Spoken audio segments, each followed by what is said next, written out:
Good morning. This is another one of those chicken poop to chicken soup saw videos, and we're going to start out with going over the table of parts and beginning to concept out how each of these saws are going to be built. Got 3 saws here that'll be built this next couple of days. 2 Husqvarna 350 style saws and 1 steel MS-180. Now the steel has what I think is a systemic issue with these, and that's that carburetor which you can't adjust. So what that saw is going to get is a mild muffler mod and a Walbro carburetor that has adjustment screws, and see if we can't make it run a little bit better than it does. The guy who brought it to me said the saw has never run good from the day he bought it, and would like to have it a useful saw. So I'm going to see what I can do, and this is collecting knowledge from online. There's some very knowledgeable folks out there, and they kind of gave me a direction to go, so I'm going to follow that. This project is going to be about grafting 346 XP type top ends on a 350 style base. In this case it's a 345, and I picked this saw for that project to go from the lowest to the highest form of evolution in the series. A 346 XP typically has, you know, the pro style split cases made of magnesium or aluminum, while the 350 series saws and 345s are clamshell based. So there's a lot of crossover in the model lines, things like handles and covers and chain brakes and oilers and all that stuff. So I figured, why not the heart? Let's just see if we can put a 346 cylinder into this 345. It'll make good video. The other saw is, this is going to be for a customer. And in all this mess, I'm going to get one saw. One of the Achilles heels of the whole 350 line was the ones that had this style cylinder had this nasty habit of rattling the mufflers off, and then as it came off it started leaking, and then the hot exhaust gases would go down and melt the plastic cases, and sometimes bore a hole right into the bar oiling system. Ugly, but in this case not life-threatening for the saw, as it didn't actually get through into the oil tank, but it could have. But the rest of the cases, they have low hours, so they're pretty good. Crank is good and all that. So I've got a couple of these here. I'm going to pick through and get one that looks like it has a good clean crank and bearings, and pull the bearing cap, seal it up, put it back in with the crank, and start working from there. When I do these projects,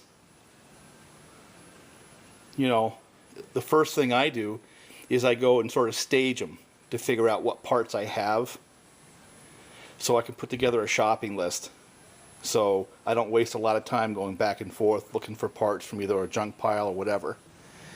In this particular case, the 345 to 346 42 millimeter top end,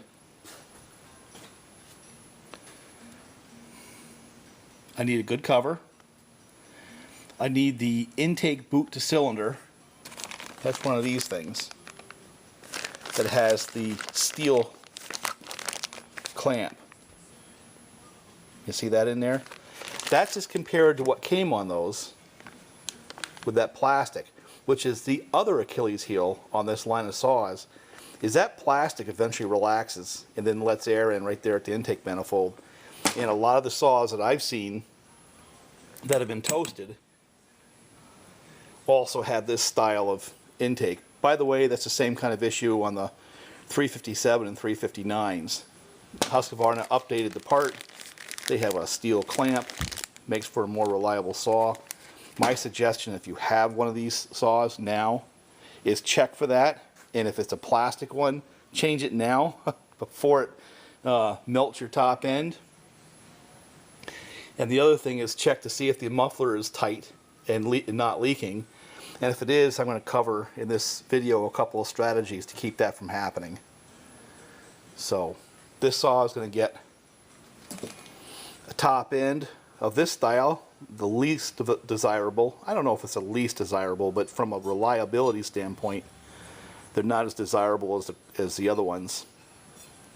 But these are really easy to port because you can take the caps off and get right to the transfers. And I've come up with a couple of strategies to this point to keep that muffler from coming off.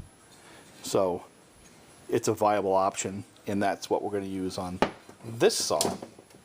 This saw is actually going to go into service for a logger, and I really want to see how reliable the build is. So after it gets done, it's going to go to work in severe duty and hopefully last a year, and I can go back and revisit it at some point in the future. So again, for my 345 to 346 project, I need a cover, I need an intake boot, and I need a spark plug.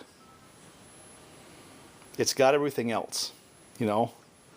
And when you're looking at these builds, again, like I said, you got to go through and get the details.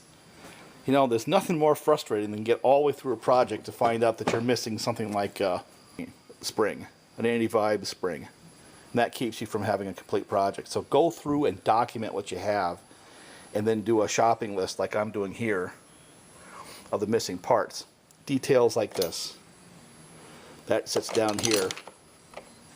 Details like the throttle rod, stuff like that. More 350 trivia. That's a 42 millimeter 346. These are 45 millimeter 350 jugs right here, or cylinders, with this port arrangement. And again, as I mentioned before, they're noted for vibration, so therefore a lot of people don't like them, which is why I end up with them cheap. I don't mind them, they seem to build pretty nicely. Now, what I want to show is a couple of piston options. This is what you get from a place like Forester, or one of the Chinese rebranded pistons you can get online. That's a flat top. This one happens to be 42 millimeter, so it's for that cylinder, but it would look the same if it was for this cylinder right here. Stock, the Husqvarnas that come with these dished pistons, but they run better if I put a flat top in there. This one happens to be a Golf brand. I bought this from an online vendor, and they didn't give me the brand. Had I known it was a Golf, I probably wouldn't have bought it. But, you know, it doesn't look bad. We're going to try it out. It was cheap. I was actually hoping for one of those Chinese ones, because that'd be in theme with my prior videos.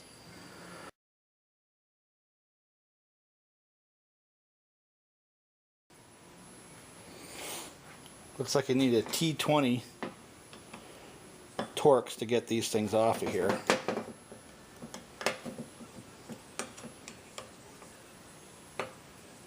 These are not popular because of their known vibration issues. But by pulling that cap, look at that, you can just get right into the port. It's really easy to get to. One thing I want to point out in the 350 series is these bearing caps. Some of them have a coarse thread to hold the cylinder down, and some of them have a fine thread. So over the years they kind of changed. Got to make sure you have the right one before you jam a screw down inside there. I mean, you might have some cylinder screws from a different saw, but you got to make sure you know what bearing cap you have. I think in the saw that I'm going to build for this guy, I would prefer the fine. But just as an aside,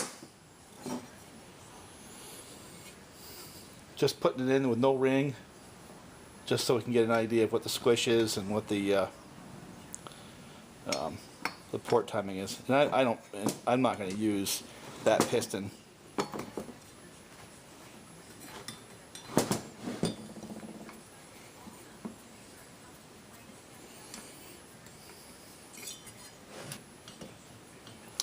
And for those who care, notice right there is where the identification tag is on this series of saw. 346s as well. And that one says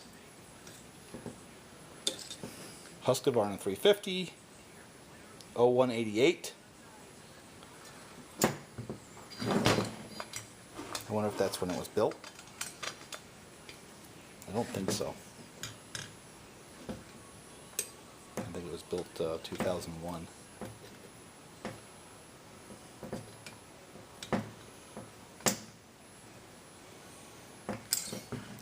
So basically all I did is I put this together, 2 screws, and now I can check some things. And I can check squish, I can check my port timing, you know, just basically get sort of a starting point for this particular saw. You can see this screw here is a clear difference in thread.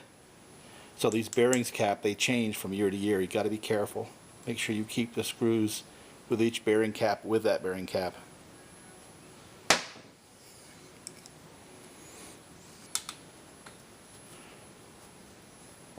Now, also, keep in mind that one of the places that these saws have problems is that seal between the bearing cap and the case.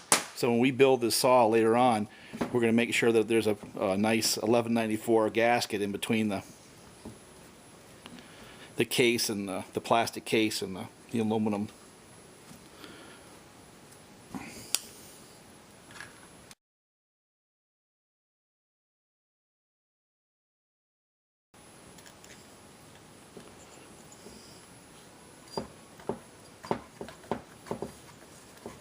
Now I've got that piece of solder up against the cylinder wall, and let's see what we have for squish there. I'm looking for orders of magnitude. I'm not looking for precision here. It says I've got 25 thousandths.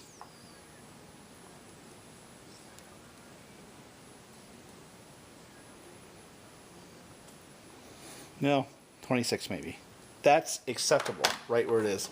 So what I'll do is I'll clip it again and bring that piston close, top dead center, and shoot it across to the other side.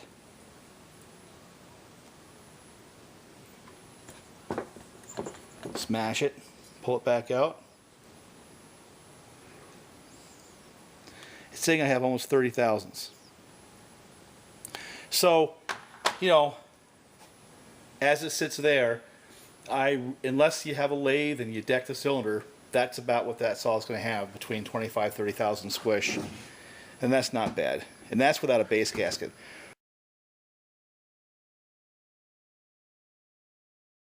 So, for right now, the next thing we have to do is get the degree wheel on it and figure out where top dead center is. The light's going to make this tough. Let me see if I can get the camera angle.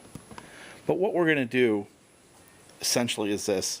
If you look in there, you can see how that piston is relative to the transfer. See that? What we want to know is, after it gets to top dead center, how many degrees of rotation does it take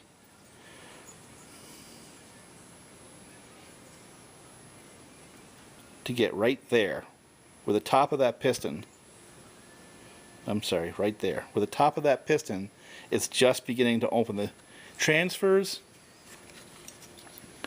and also from top dead center, how many degrees it takes for the piston to open up the exhaust.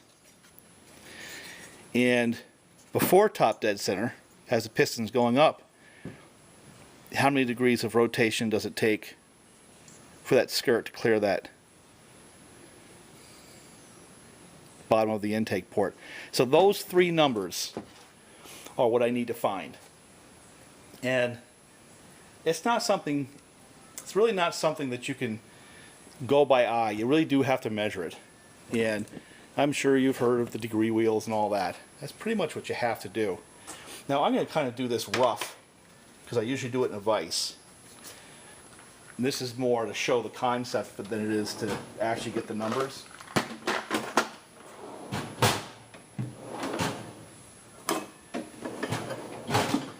But what I do is I take one of these. You can get these online, and a chuck. So basically what I have is a degree wheel. This one happened to be automotive, on a chuck that I can sit on my crankshaft.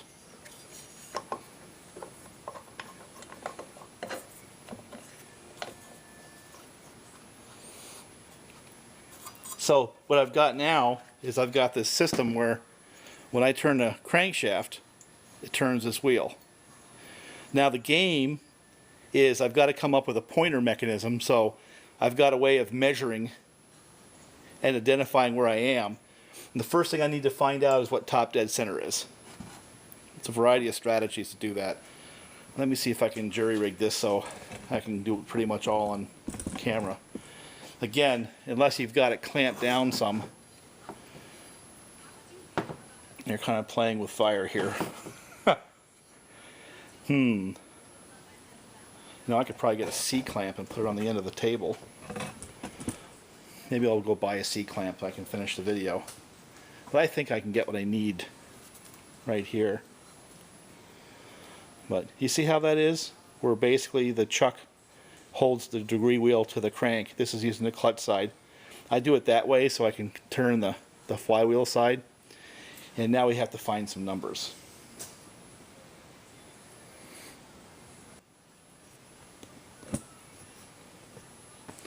Well, to get top dead center, if you have a dial indicator for these things, that's probably the right way to go. If you don't, you can get away with something like this.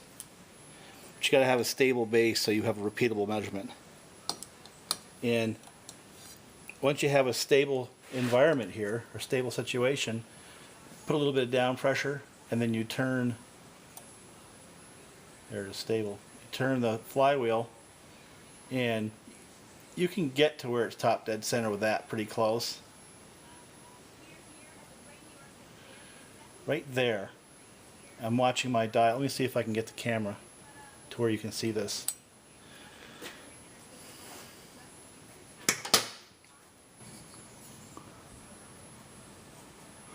So then you get a nice stable base, either with this or a dial indicator. A little bit of down pressure.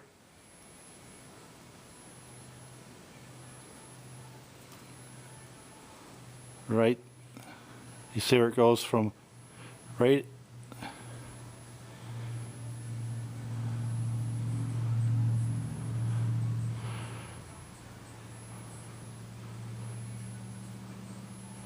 So that's what top dead center is, right there. And on my degree wheel, you got one of two options.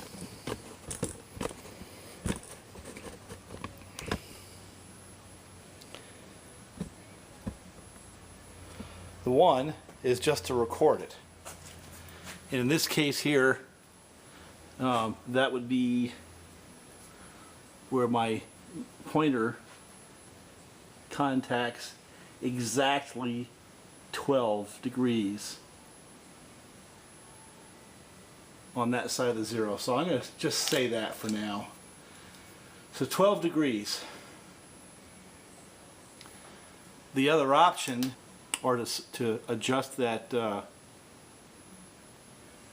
degree wheel, 12 degrees on the crankshaft. For this purposes, for now, I'm just going to leave it right where it is. Now, so I know I've got to put a 12 degree offset on any measurement I make. So the first thing I want to do, let me see if I can get this camera angle. It's a pain in the neck working around the camera.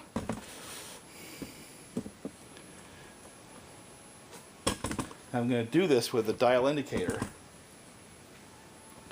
There are people who've got tools. The dial indicator will make it easier.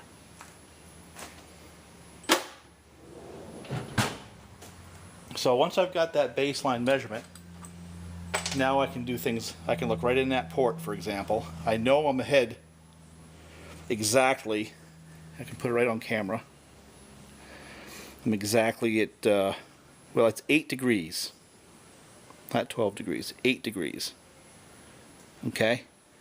So now I'm going to go look inside the cylinder, right inside the... Oh boy, I'm going to take the camera and bring it over here. Sorry for the awkwardness. Okay, what I'm going to do now is I'm going to look right inside the intake port. And I want to know at what point that skirt, right there, that's when the skirt begins to open. I mean, you can shine a light in there, I suppose. What I'm looking at is I can see the skirt just begin to open up. And I take a number. In this case, it's, no, let me get the number again. Right there. That's when it opens. So what I have is 78. Okay. Write that number down. So if I'm 78 degrees,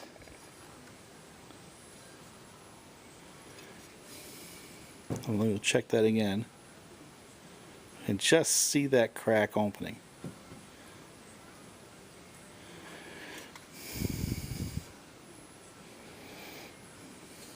Okay, the pointer says I'm at 78, so I've got the same measurement twice. So really, when you subtract that 8-degree offset that I had, that port opens at 70 degrees before top dead center. When you know where I'm going to go with this, you know, do the same thing now after top dead center for the transfer. Can look right in there. See if I can get a camera on this one.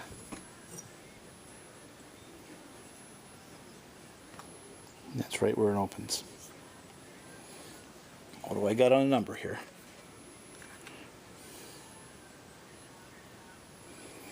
Okay, that's where the transfers open. So if top dead center is 8, and I've got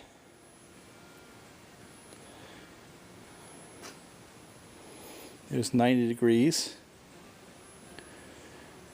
90 plus 45. I got 90 plus 45.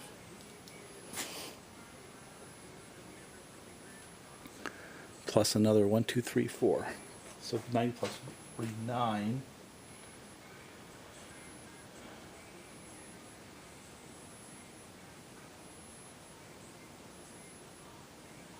So that's 139 minus 8.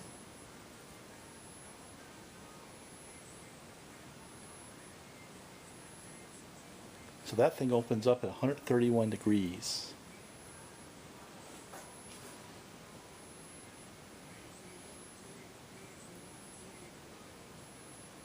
So that thing opens up 131 degrees after top dead center. Let's find out what the exhaust does. Back it up some. Go towards top dead center. And I can look right in the exhaust. Right there is where that exhaust begins to open. And that one is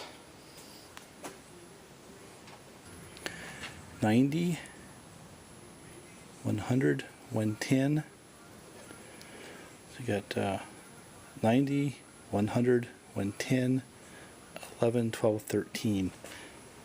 113 minus 8.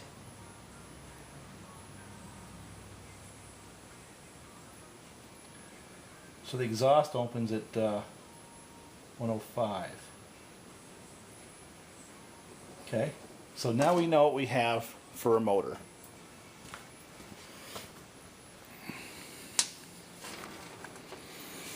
So what I have is a squish of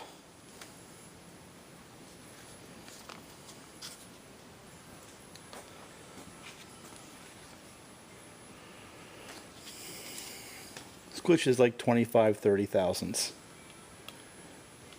Somewhere in that range. The intake is roughly 70 degrees before top dead center. The transfer are roughly 131 degrees after top dead center, and the exhaust is roughly 105 degrees after top dead center. So what I'm looking at is a saw that has a blowdown of my 5 is 6, 26 degrees. So just roughing it out, that's what that saw has. Now I'm going to measure it on a vise and be a little more careful, because I just have a hard time believing that the intake is 70 degrees. Oh my God. So those aren't the numbers that I would like to see, either blowdown or intake. And if you've been listening to any of the posts or any of the things that I've done, now you understand the basis of Fugly saw. Fugly saw got that intake and that blowdown at numbers that were more interesting to me. And I hesitate to put it on the video exactly, but what Fugly ended up being was the exhaust port widened quite a bit, and the transfers raised to lower the blowdown, and the intake lowered to get that intake a little bit sooner, get that intake to open a little bit sooner. So anyway, that's our starting point for this particular saw, and that's how I got it. I'm going to measure it again, because having it loose like that in the bench so I can show what's happening on the camera doesn't get me the numbers as accurate as I would like. But I mean, that's a ballpark, and I have a hunch based on what I saw with my other 350s. Yeah, they're kind of in those numbers, in those ranges. So now you know what I got to do.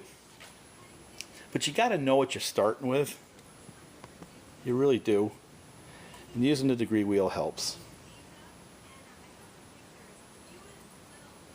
Just remember, what I did there was I kind of chickened out. Instead of moving my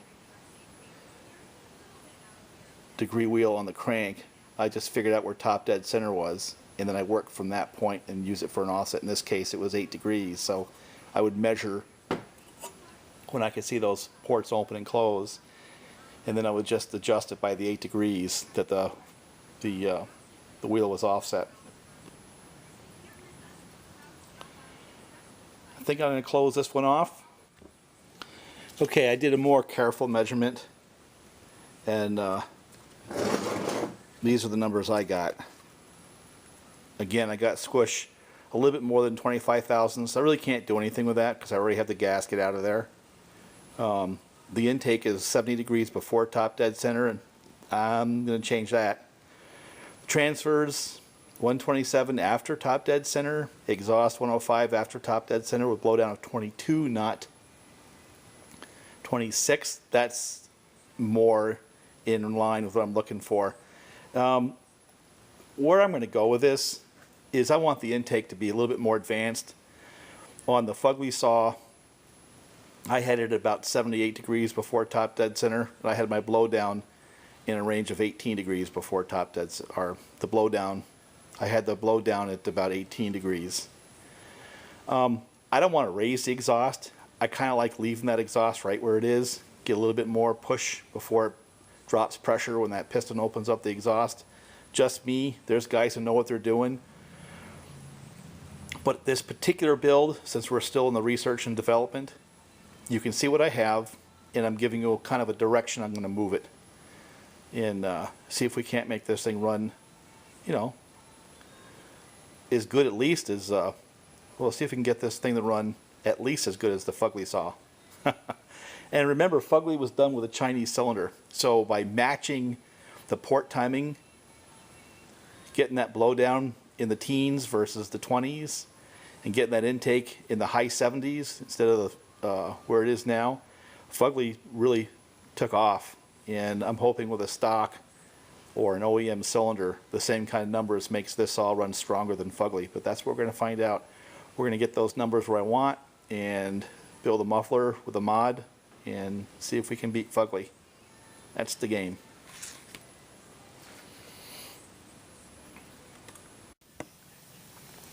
So while we're on the subject of the whole 350 series, in addition to the differences in the plastic homeowner clamshell 350, 345 in that series versus the 353 and 346, which has magnesium cases that are split like this, a pro level saw. Also, you'll see differences in the cylinder design between the homeowner saws and the pro saws.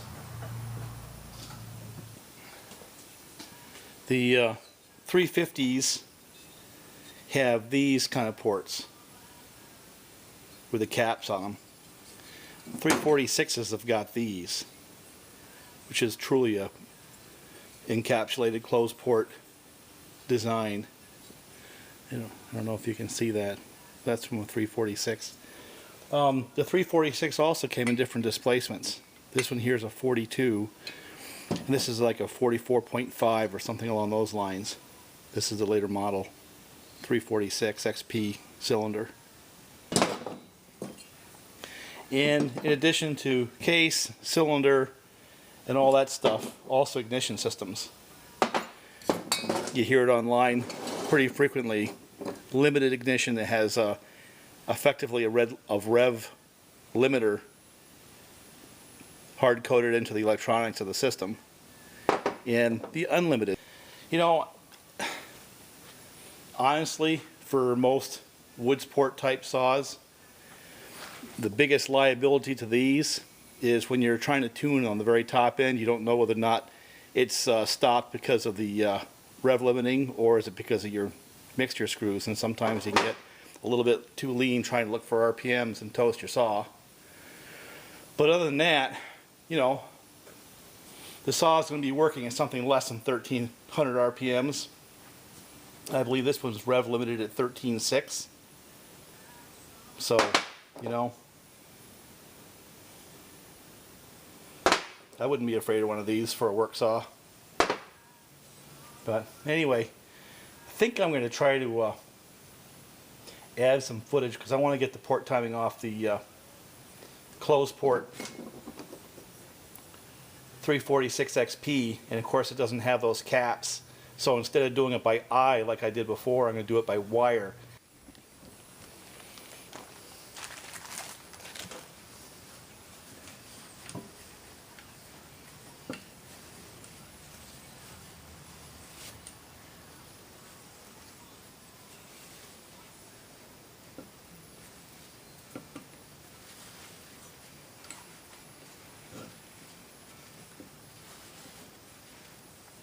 While we're talking about differences, see if the camera's on. It is. Another thing that's slightly different between the 350s and the 346s is how they're pulsed. You know, both of them have the manifold right there where that goes to the carburetor. But the 350s have the pulse hole on the cylinder wall side. Let me see if you can see that right there. See it? And the 346s do not. They pulse it through here, and they have a hole that goes down into the crankcase. And if you look at the crankcase, you'll see there's a notch right there, and that's where they're pulsed. When I actually build that one for real, instead of just playing around right now, I'm actually going to open that up to make sure I have really good pulse. But that's another thing. So I'm going to put this 346 top end and just do a quick reference. I know it's dirty and all. I just don't have time to clean it. We're sure not going to build it that way. Trust me on that. I just want to get some quick numbers. So let's just see what we have. Top dead center is right there, so it's just a delta. So sitting right on that 10. Okay, so what I'm getting on this one is roughly the same as I got on the 350. I'm getting roughly, the intake is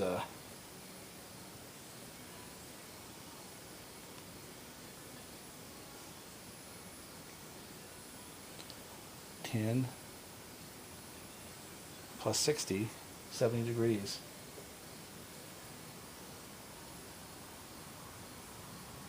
So it's roughly the same intake timing as the 350's. Let's take a look at the exhaust. Bring it back to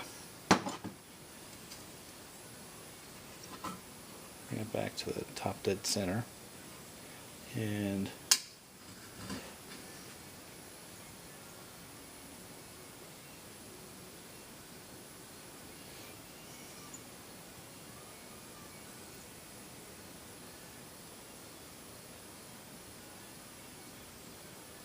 right there.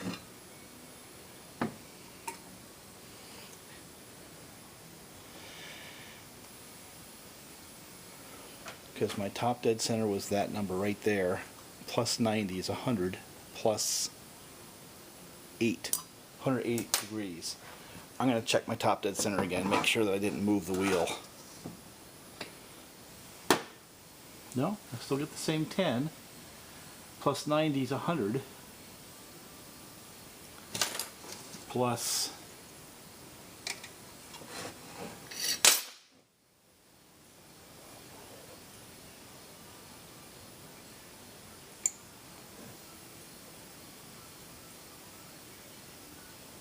yeah, we get the same number. So it's 108 degrees after top dead center is what I'm getting for the exhaust. So what I'm going to do now is use a wire.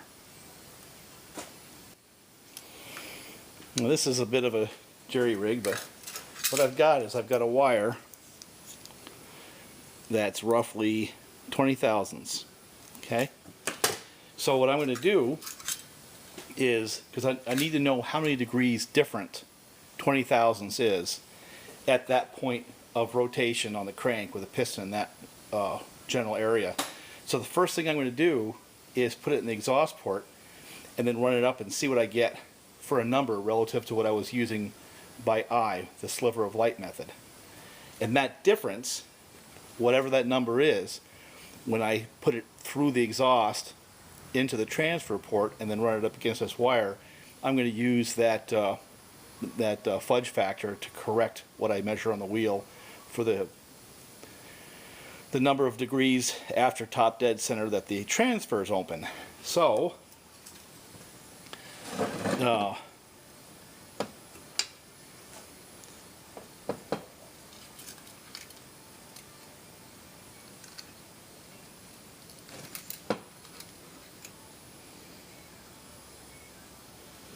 okay, I'm getting a 2 degree difference. 2 degrees.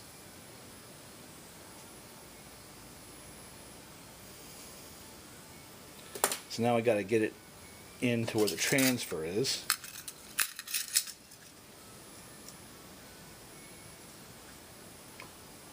Okay, that's where the transfer. 75, 76. So what I got is 100, 110, 120, 126. The exhaust opens at 108 degrees after top dead center and ports. So anyway, after remeasuring this thing, I still get 70 degrees before top dead center on the intake, where the skirt of the piston clears the intake. 108 degrees after top dead center is when the exhaust opens. So this thing's got a blowdown of 18. Now, and that seems like that's the big difference between the 346 and the 350, because the 350 blowdown was about 22. Now, some of that could be just error, but I think there's something in that number. Anyway, my batteries are running low. I think I better close this video off. This is an introduction video. We're going to build this machine. Hopefully they'll replicate what I did with the Fugly 350. Hopefully it runs at least as well. But anyway, talk to you later. Bye for now.